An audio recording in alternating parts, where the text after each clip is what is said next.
Hello, hello. Welcome to episode number 12. Today I am interviewing Derek Schmidt, founder and CEO of Swell Systems and Design Loud.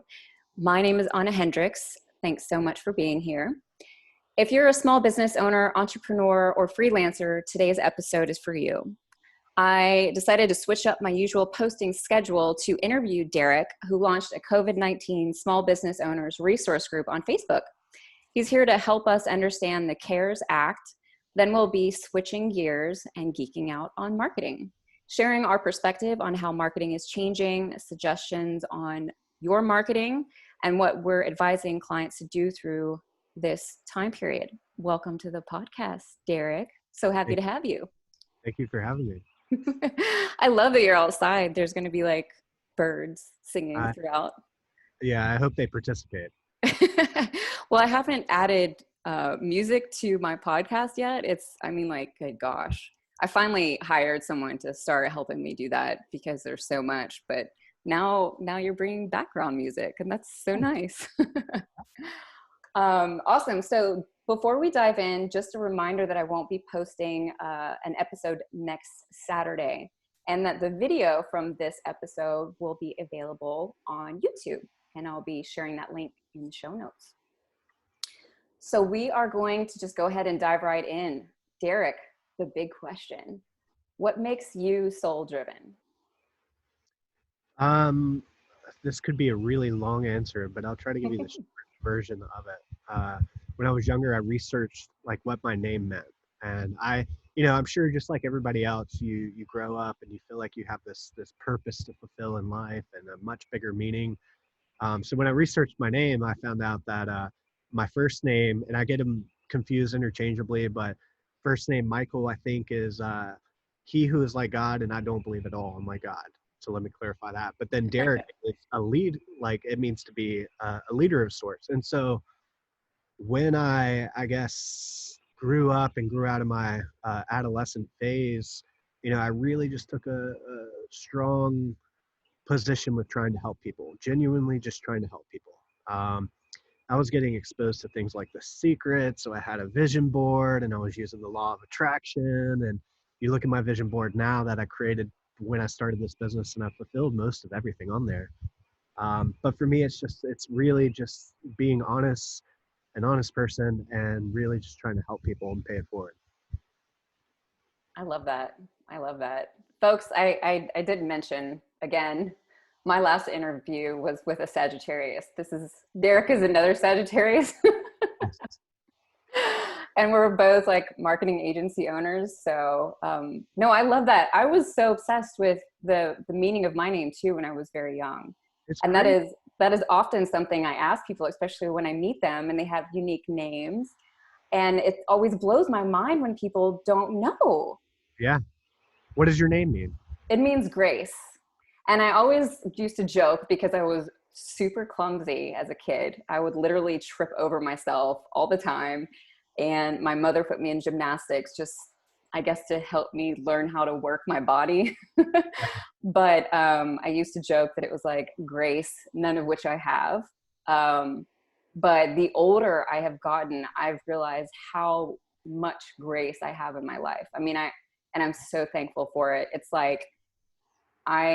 almost like I can do no wrong by the universe. Like I'm always protected. I'm always taken care of. I'm always provided for. I'm able to get out of situations that other people like can't get out of. I mean, I have so much grace in my life. So I'm a huge believer in like names. I think they're super important for people's lives. Yeah, I am all exposed to that. We ran a numerology report, which I don't know if you've ever done, but you should. Oh yeah. And that exposes a lot of, truths. And my wife laughs every time she reads mine, and she's just like, "Yep, that's you." What's your number? Oh man, so I went to like numerology.com or .org or something, and they give you lots of numbers. So it's based on like the time, the day, the phase of the moon, the year, the month, like all these things. And maybe it's a gimmick or not, but it was going through, and everything it pointed out, I was just like, wow, yeah. Both to benefit and to a fault. Do you know what your life path number is? I'm not offhand, no. I can share my birthday if you need to. Just remember all That's, that stuff. yeah, no, numerology is, I mean, it's huge, huge, huge. And it's kind of one of those things. I mean, like right now we are in a 4 year, which if you look up the number four is it's it's aligning with everything that's happening. I'll just say that. Um, but yes, numerology is definitely legit. It's really fascinating to see how it works along in the metaphysical community too. Hmm. I think this is hilarious that we've already gotten off track in this.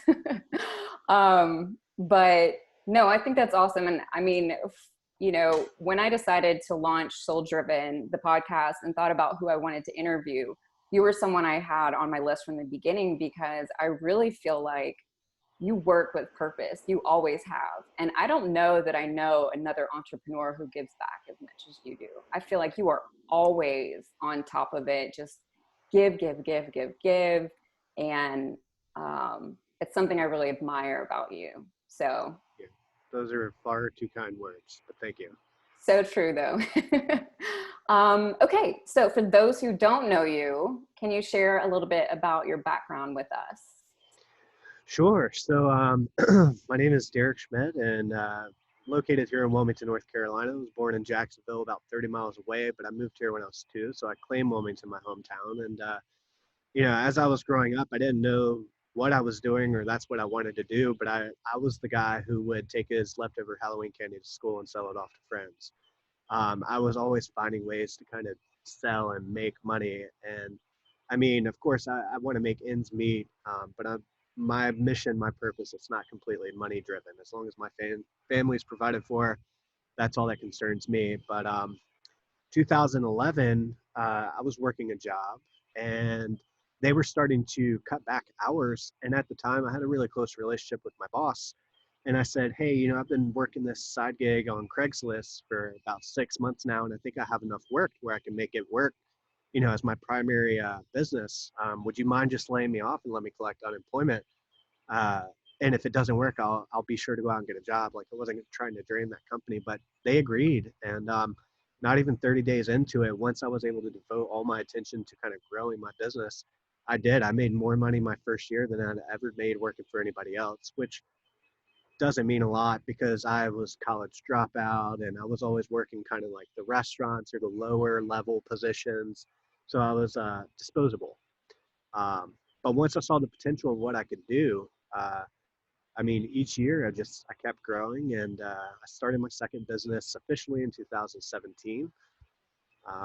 And now with this whole COVID-19 thing, I'm thinking about a third one. So I'm the guy that knows a little about a lot, and I'm just trying to create, multiple revenue streams so I don't have to rely too heavily on one and just kind of go with the flow of what life throws at you, I guess. So was Design Loud your first business, your marketing agency? Yes, it was. That's when I set it up in 2011. Okay, that's awesome. And then you launched Swell Systems. I was at the launch, but that's the second one, right? Yeah, that was the second business software company. Okay. Um, awesome. Yeah, I used to sell cookies in my parents' restaurant. It was a Mexican restaurant and I was selling like chocolate chip cookies. You were close to the same things. Absolutely. Was all Okay. about it. Yeah. Till I saw the waitresses walking around with those wads of cash, and then I was like, "That's what I want to do." Yeah. um, awesome. So I loved that you took so much initiative, and which I think is, I mean, as far as I'm concerned, initiative is the number one trait I think an entrepreneur must have.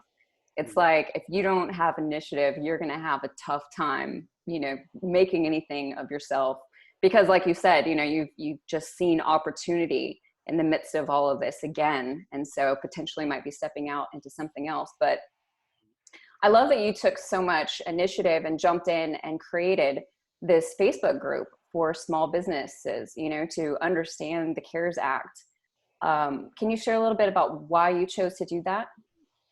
Yeah, so we really wanted to create a resource for business owners that wasn't really loaded with spam. I mean, there are tons of Facebook groups out there, and all of them are talking about this COVID-19 stuff because so many people have been affected. But just as soon as somebody posts a question asking for help, they're immediately followed up by, maybe a private lender who's trying to loan them money. So or somebody trying to sell them, marketing services. And it's just, it creates this barrier to people having access to the information they need, without feeling like they're, you know, uh, being sold something.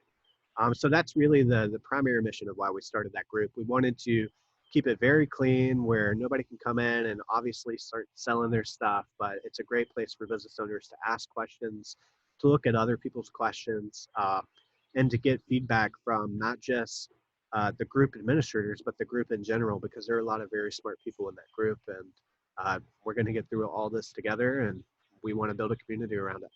Yeah, I love that. And this group is public and what available to, I mean, like it's not just North Carolina stuff, correct? Correct. Yeah, it's global. We've seen a lot of members from the United States, obviously jumping in because that's where we have the most information available for our nation. But yeah, it's completely open. All you need to be is a business owner, and agree not to come in and start immediately selling your services to people, because we want to keep No it very. spam.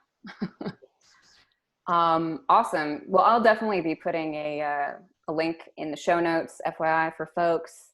And okay, so let's go ahead and jump right in and start talking about the CARES Act. So, can you explain a little bit about what the CARES Act is for folks?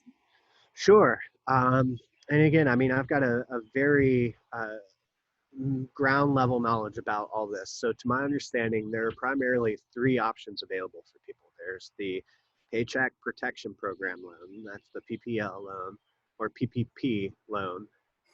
There's the EIDL, the Economic Injury Disaster Loan, and then there's your standard unemployment. Um, and so which one you're going to be able to apply for really depends on just your business entity, how well you've been keeping books throughout maybe 2019 and 2020, as far as like payroll. Um, and then just, are you an employee or are you an employer, or a combination of both, depending on your business structure. So those are the three primary buckets that it looks like we have available as of today. Okay. And the PPP, um, this is like federally guaranteed loans, correct? And can you share a little bit about who qualifies for those or what they are specifically? Sure. So as far as the PPP, the eligibility there, is small businesses, sole proprietors, independent contractors, self-employed, private nonprofits, so 501c3 or 501c19 designation. Um, and as long as you have less than 500 employees, you could be eligible for the Paycheck Protection Program. The other side of it, the EIDL, same with businesses less than 500 employees. That one's more for sole proprietors, independent contractors, and private nonprofits. And of course, I mean, there's more criteria for that, but that's pretty much how you distinguish between the two and what makes you eligible. Okay. And so why would someone want to take, I mean, as a small business owner myself, I'm like, a loan, why would I want to take a loan? So why are folks utilizing the PPP? Sure. So the PPP loan, there's a forgivable part of that loan, and then there's no payments for at least the first 6 months. I believe they have a fixed interest rate on that loan for 1%. So, for example, and that there again is criteria, like you should be spending that on payroll and overhead expenses like rent or mortgage or whatever. Um, but with that, I mean, it's for me personally, if I have ever considered going after a loan or getting a loan from the bank, it makes it really appealing that the interest rate for this is 1%, or even for the EIDL loan that it's, up to 3.75%. Whereas if I were to go through like my bank or a credit card, I'm looking at 12 to 20 to 30%. Right. So for me, I mean, that's the why I'd be interested in looking at it to get a loan. Um, but there are a lot of benefits to if you decide to move forward with that loan as well.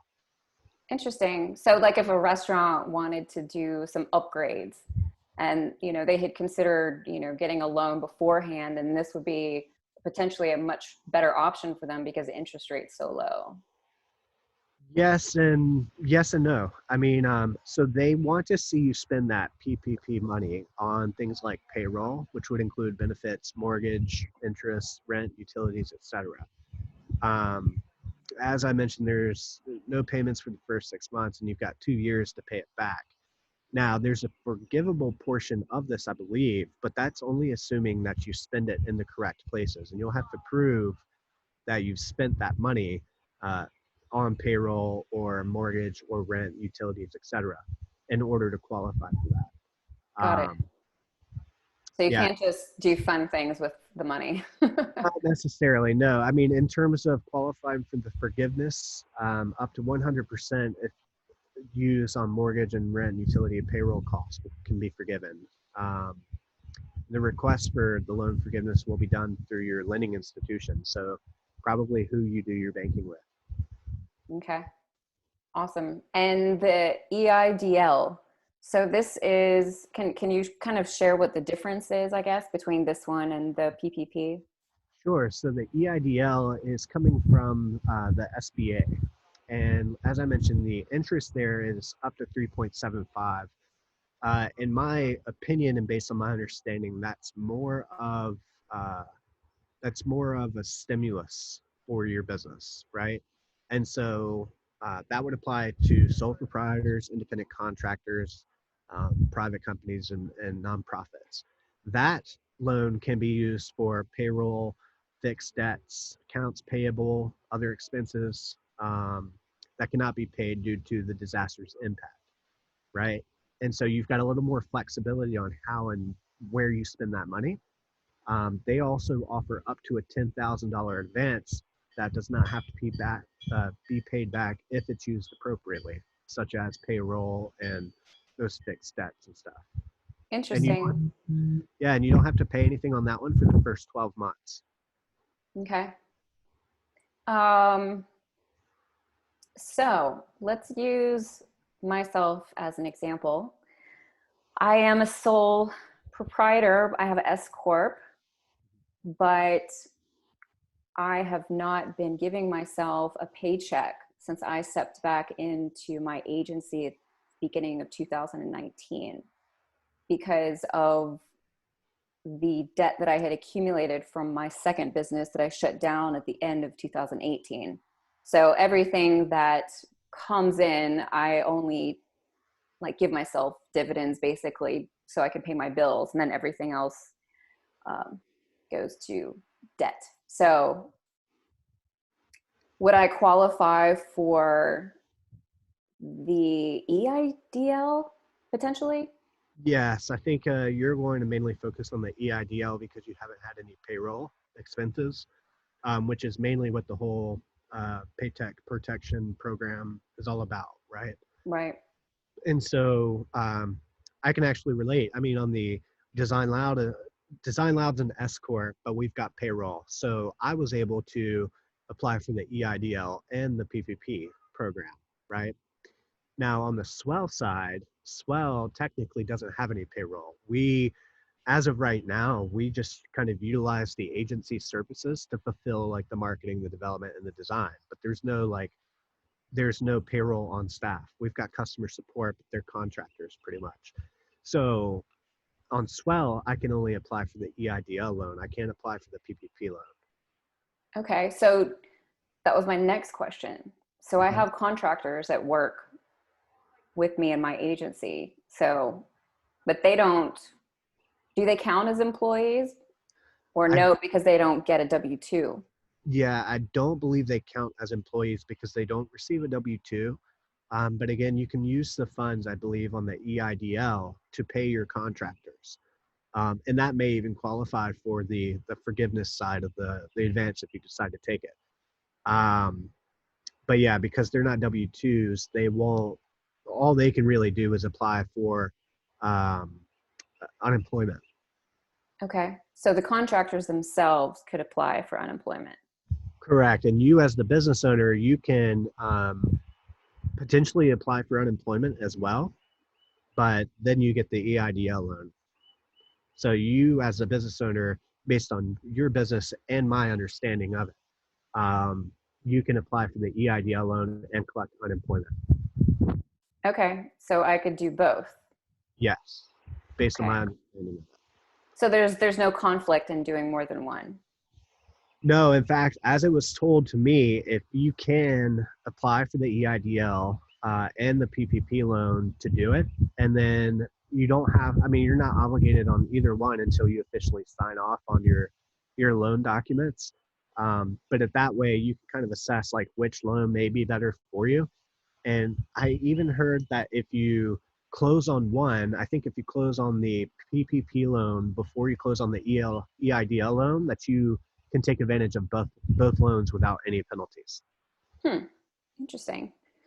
So what about like gig workers, like Uber drivers and folks like that who are depending on, those sorts of things? Are they just straight unemployment or I believe they would be straight unemployment for this. I'm not familiar with how Uber pays them, but I would assume it's kind of a contractor relationship.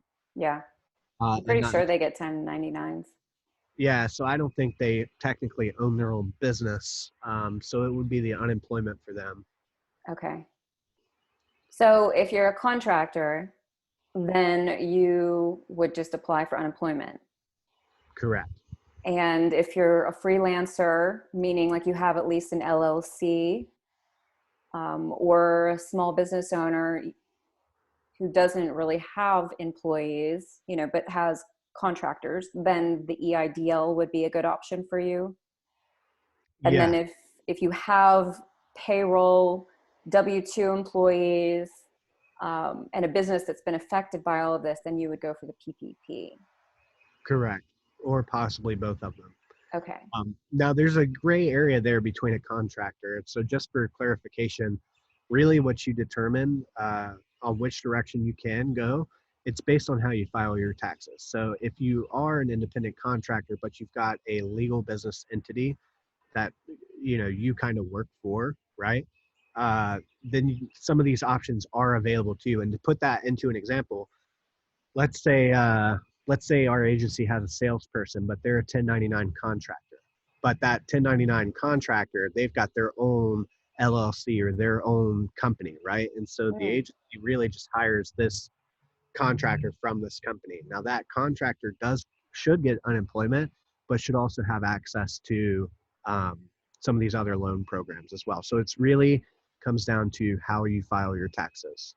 interesting. Okay. Yeah. Because so last year, when I first got out of or shutting down my second business, and we had never shut down the agency through the midst of that, but I stopped bringing on clients. And so, of course, there was some momentum that needed to be worked up and in the beginning of that. So in the big, so when I stepped out, I was doing whatever possibly came my way, not only to make some money, but also just because, you know, I wanted to leave myself open for trying new things. And I took a sales job for about a month.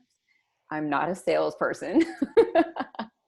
Not like cold calling sales. I mean, but yeah, I was actually, I don't know what I was thinking when I filled out the paperwork, but because I was doing marketing for them as well. And I didn't give them my agency information. I gave them my personal information. So I was like a contractor for them during that period of time. Yep. So then I would be able to file for unemployment. Is that correct? Or no, because it was like a short term thing. Correct. And I believe if you were claiming that on the agency's like income or revenue, like the money you got from that, then you could also apply for some of the other programs too. That's where there's a little gray area, and you definitely want to, if you aren't a member of that group, jump in there because there are people that specialize in this and know far more than I do. Yeah. But I believe that gray area is you maintain your status with your S corp during that time, so you still technically had a business, I'm not sure how that correlates with you being a contractor for another company, but you still have this business entity. And so that may make you eligible to do some of these different programs. Interesting. Yeah, I mean, for myself, in regards to when I had started looking into all of this, I think the gray area was what was most confusing to me, and certainly why I wanted to bring you onto this podcast and just kind of talk through some of these things, because I know I'm far from the only one.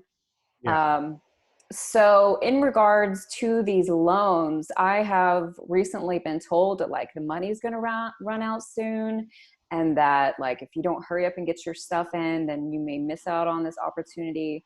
What do you say about those kinds of timelines? Like, is that real? As of right now, with the information we have, yeah, the money is expected to run out. Now they're trying to pass another bill that would inject more money in. But as of right now, it's kind of a first come, first serve. So if you haven't yet, go ahead, take the time to submit your applications. If you're doing the EIDL loan, you can do that through the SBA website.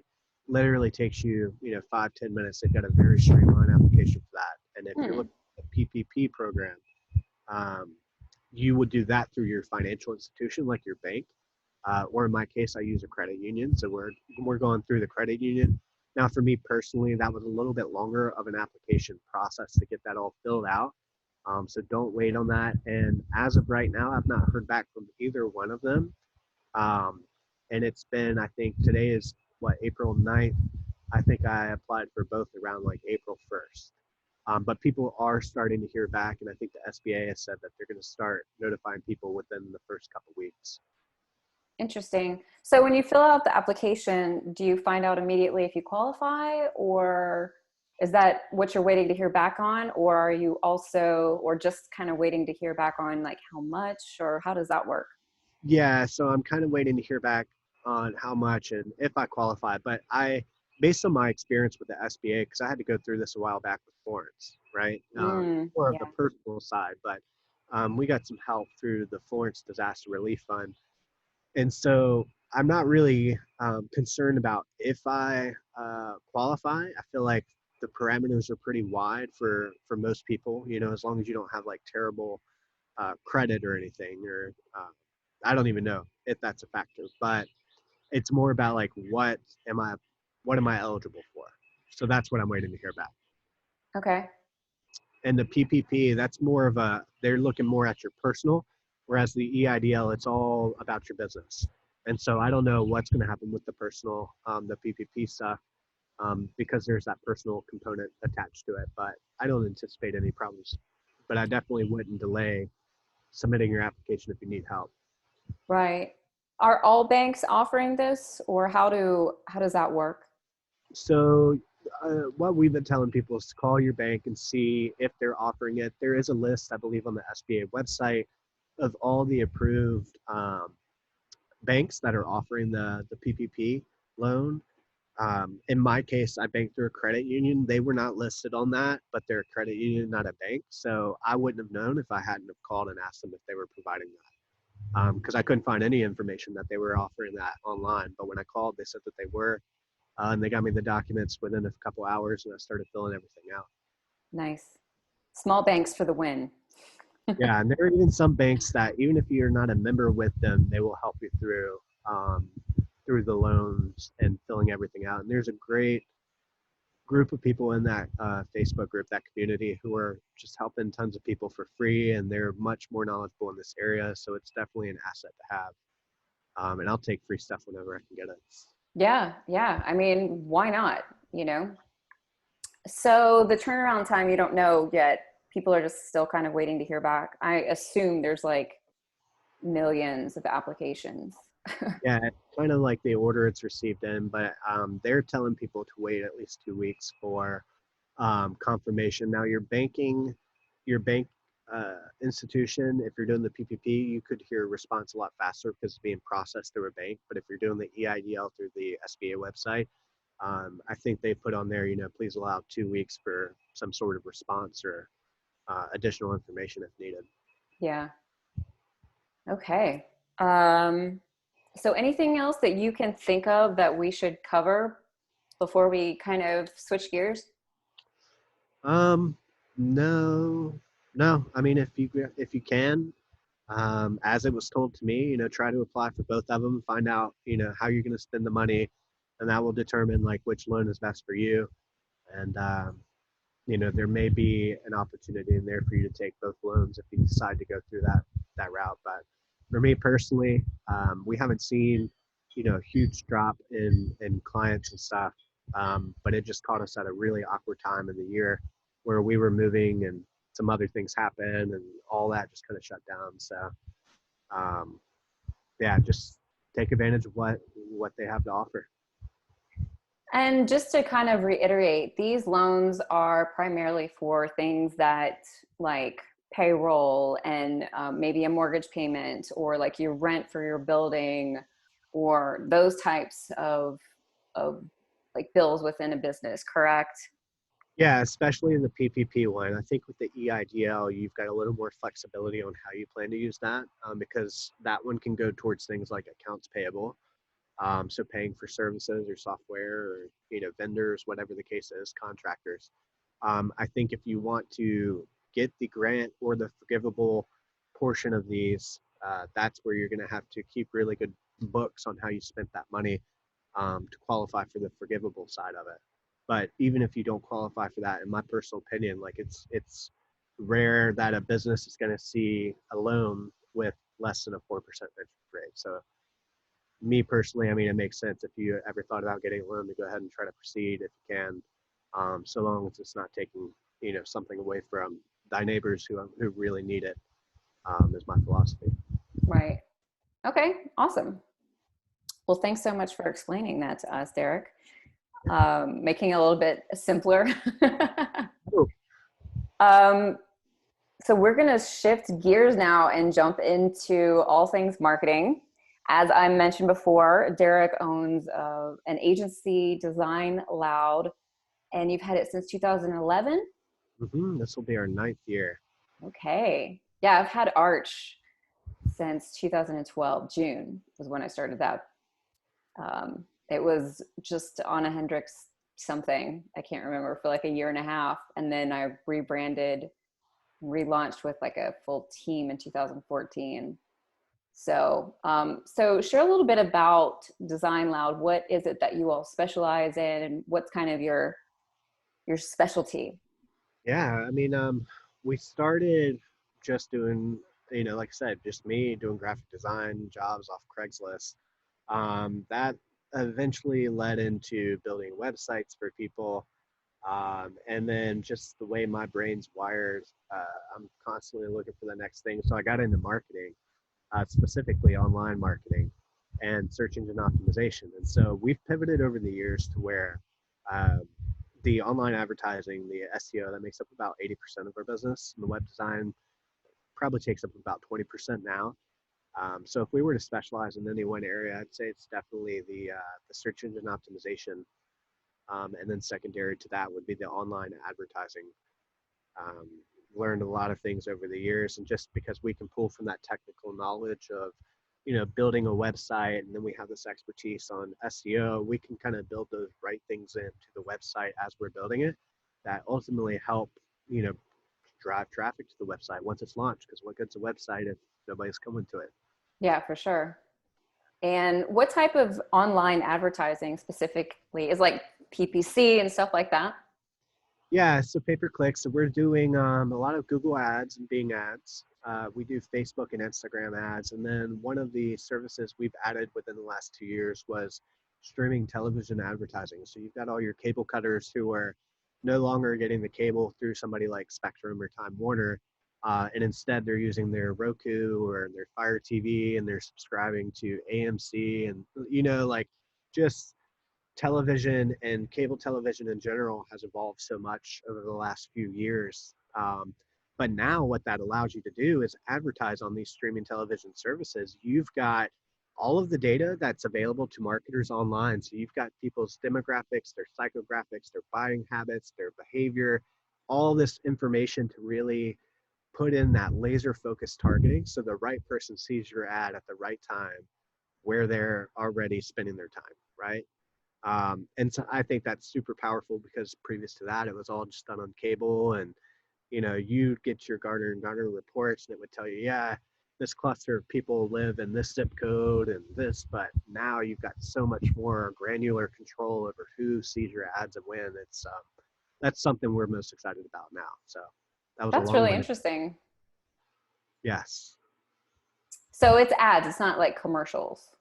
Right. Well, it's video commercials, but you've got the power of the online advertising behind it. So you can track how many views it got, how many clicks it got. They can click through directly to your landing page or your website. Um, it's on their mobile device, on your Roku stick. It's all the popular stations. So you've got Hulu, AMC, any television network that supports commercials, pretty much you have that now. That's awesome. And so do you have like a full on video production team now? We don't do that in-house. We rely on partners to do the video production of it, and then we just help market it. So we work very closely for them. If the client doesn't already have a video, we work closely with them to kind of develop what that video would look like. It's generally no more than 15, 30-second video with specific points you want to address in there. And then we set it up in the campaign. We do the split testing and launch it. That's awesome. That's definitely like very innovative. I like it, Derek. Thank you. Yeah, I what did you call them? Cable cutters? Cable cutters. Yeah. I have never heard that term before. I mean, I have my Netflix, and I've never had cable since I left home as a kid, and like I didn't grow up watching TV or anything like that. So if I watch like one episode on from like Parks and Rec or something per week, I'm doing pretty good. So I'm Yeah. not the most hip when it comes to all that stuff. Yeah, no, we haven't had cable in well over a decade, but we did have Netflix, and we relied on that 100% until Hulu and then Disney Plus. So now with 4 kids, we've pretty much got Hulu, Disney Plus, and Netflix. Well, it's super smart. I mean, especially right now, people are home and people are utilizing, all of the Roku and all of that big time. Oh yeah. So this is a great time to get out in front of people.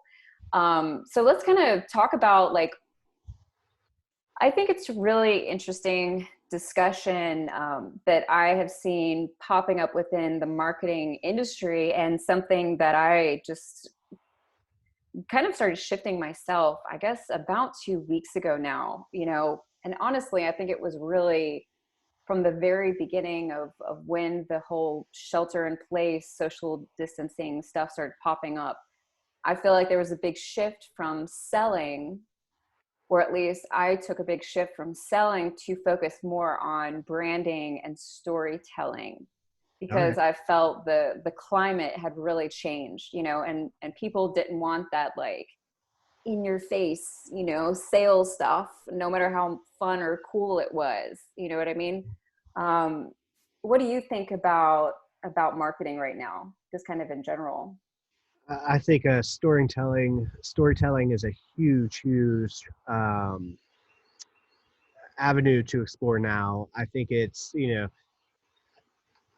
people have been changing how they make decisions to purchase for a long time now. And I attended, I think it was Matt Magny had a presentation a while back about this, and how just when you're selling now, it's not like the car salesman approach anymore, where it's like, hey, we've got this, buy it now. It's more about kind of building that relationship and adding value up until the point where they're ready to make that decision. But at that time, they trust you, you've delivered value to them, and it makes that selling process and that brand loyalty just so much stronger because you've cultivated that relationship with them. They feel closer to you and they trust you, and you're seen as something like an authority because of that.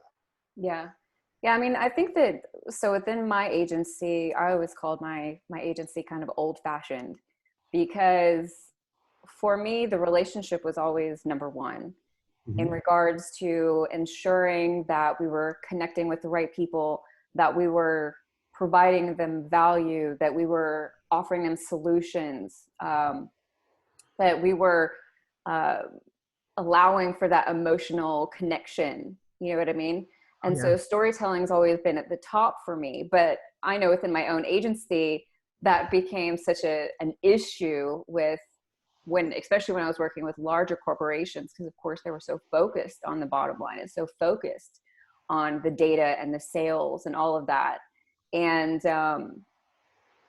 so coming into like this sort of a time frame, it's been interesting to watch like which businesses are continuing to proceed forward with business as usual and continue selling and continue pushing product instead of transitioning to a little bit more of the softer side, sharing the behind the scenes, being vulnerable with what's going on within their business, perhaps sharing like background stories where their business originated. You know what I mean? Like those kind of shifts. Yeah, you're what you're describing now is what I've dubbed as piercing the corporate veil. Where you kind of like you've got direct insight to like the founders or the owners of a company, and an example would be I have a picture on maybe my Google My Business page that's of me playing in the yard with my kids. So it's like it's a little more personal now, where people get to know like who's behind the company or how are they helping. And to your point on the storytelling, I read a really interesting book a while back. I think it's called Story Brand, and there's this whole like community behind it, but it brought up a very good point. And with everything that you do, consider this: with every story throughout, as long as we've been writing or reading, uh, there is generally a hero, a villain, an obstacle, and an outcome. Mm-hmm. And so your business would be the hero. What is the villain, and what is the obstacle, and then how do you reach that desired outcome? And so if you take that approach when you're with your marketing materials or your posts or your pictures or whatever, like it just that relationship, it strengthens that bond between you and your customers and your clients. I like that. That's pretty cool. That's an interesting way to think about it. Um, so in regards to the customers that you're working with right now, you mentioned a little bit ago that like your business hasn't really been impacted by, by the COVID and by the COVID. um, why do you think that is? um a few things. I mean, one, we're very fortunate. We're very grateful. We've got great clients. And if any of our clients are struggling, we're trying to get ahead of it and become more of um, like a care relief for them, like care relief efforts. We're trying to figure out new ways that they can sustain their business or grow their business. Um, excuse me. And it may be ways they may not never tried before. But honestly, I think it's because we haven't niched down into one specific area, one specific industry, which could be a fault, but it's been saving us so far. We do work with primary ones, but I think that's been what it is. You do work with what? We do work really well with home services and some other industries, but we haven't focused too heavily on one specific industry. Got it. Okay. So what is it that you have? Well, actually, before I go there, um, I think it's interesting that you said you've kind of been helping them to like think about different ways in which they can make money. You and I were chatting a little bit about that before we kind of jumped on the call, just in reviewing what to share today. But I'd love to hear like kind of maybe a couple of examples or whatever of some things that you've suggested for folks. Yeah, so I mean, there are tons of examples. It really just depends on your industry, but Yeah. I I covered some of this in past presentation. Like if you're a restaurant owner, some things you can do is start delivering if you've never delivered before, or create a membership site with recipes and cooking classes on some of your most popular dishes. Whether you sell those in the membership site or you just post them to YouTube and Facebook and start getting ad revenue.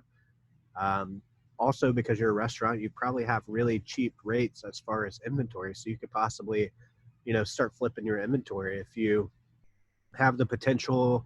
Like you're a deli shop or sandwich shop, you can potentially start slicing meats and selling those, or take home kits or kits that families can do together. Um, for creative services, I don't know about you, but how many people haven't like approved a logo? So you've got like a library of things that have never been approved. Uh, like maybe they just didn't like. So you can change some of those things around, change the name, and flip those on some of these stock websites. Offer paid training courses or consultations to other people who are looking to do what you do. Um, yeah, so you've got some options there. Yeah. Yeah, I have definitely, I mean, I think at the beginning of this, it was not just a shift in regards to me changing up the actual strategies for my clients. Because I knew immediately like that just had to change, real quick.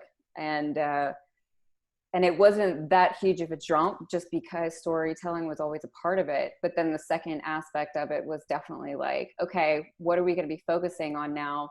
How are we going to be able to connect with folks? I love your idea for the like the do it yourself kits that I've Yeah, seen popping up are so fun. yeah, Like the bakery shops that are doing those with like cupcakes and stuff for Easter. And there's a uh, kind of like do it yourself shop here in Wilmington anyway that you would used to go in for classes and you would make stuff. And so they've been creating kits that people can just come pick up and like, make like a cute chalkboard or stuff like that. yeah, But I just think that those are like, why didn't we have more of that before? yeah. So they're pivots being made now that can become and people's actual business models. Like once this blows over, they don't have to stop that. No, no. And I think that, I mean, certainly what I've been advising my folks, and I don't know how you feel about this, but I really believe that this has changed um, not only the way that we will do business moving forward, but marketing. And so, I mean, I've always pushed for having an online presence of some sort in regards to like a component of your business that is available online. But I Yeah, really think that that is going to have to be a must moving forward. I mean, even when we get out of this scenario, I think folks have really seen how fragile their businesses can be if they solely focus on, the brick and mortar or the people coming in the door. yeah, I totally agree. Yeah, it's a fascinating thing to think about. Do you think that marketing in of itself has completely changed, or like that it will go back to being the same?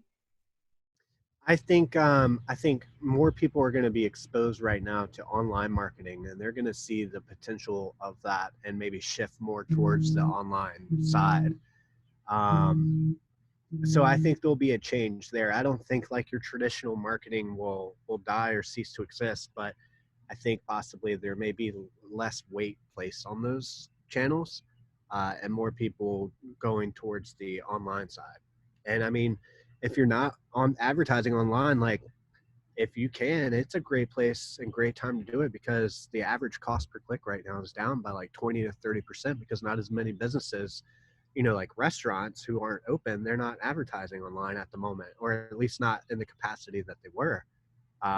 So you can get some really inexpensive results, by advertising online right now. And I think once people see those results coming in, and it's very easy to match up, like, okay, I spent X and I got Y, uh, they're going to start pushing a little bit more towards the online side.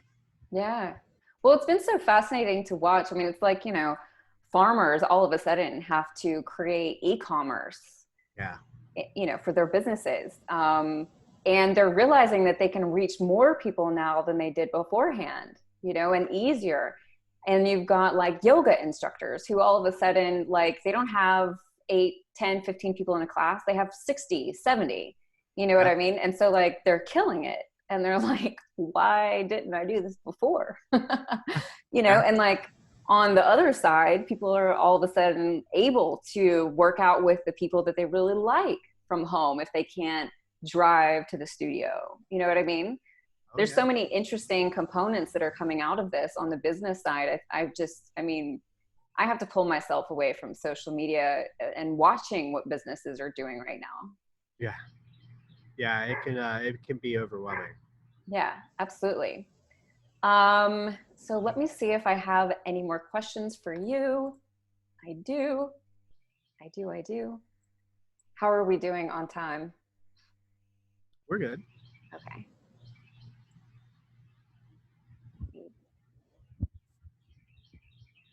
Mm-mm-mm. Okay, so I have 4 closeout questions for you. Okay. Number 1, what is a habit that you can't live without? Habit that I can't live without. Um, ooh,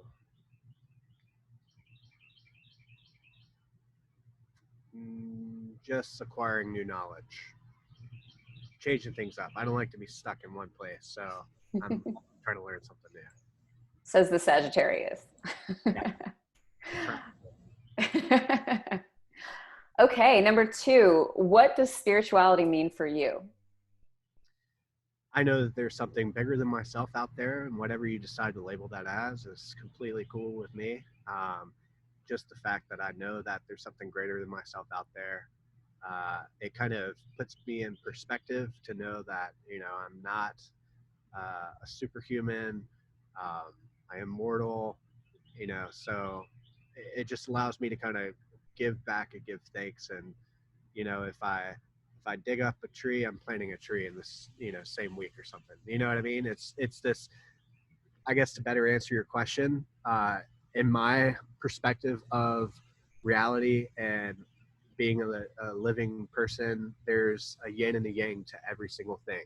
There's a yes and a no. There's a positive reaction and a negative reaction. So with that said, I just try to go through life knowing that, and just try to do my part in balancing anything and everything I'm doing out, I guess. Awesome. I love that. Number 3, what is your advice to anyone who's looking to find purpose in their life? Do the things that make you happy, you know. Um, find things that make you happy, and hopefully that's something that helps another person. Don't go into it looking to get something out of it. I think that just naturally follows, but it's that I hear it called tons of different things.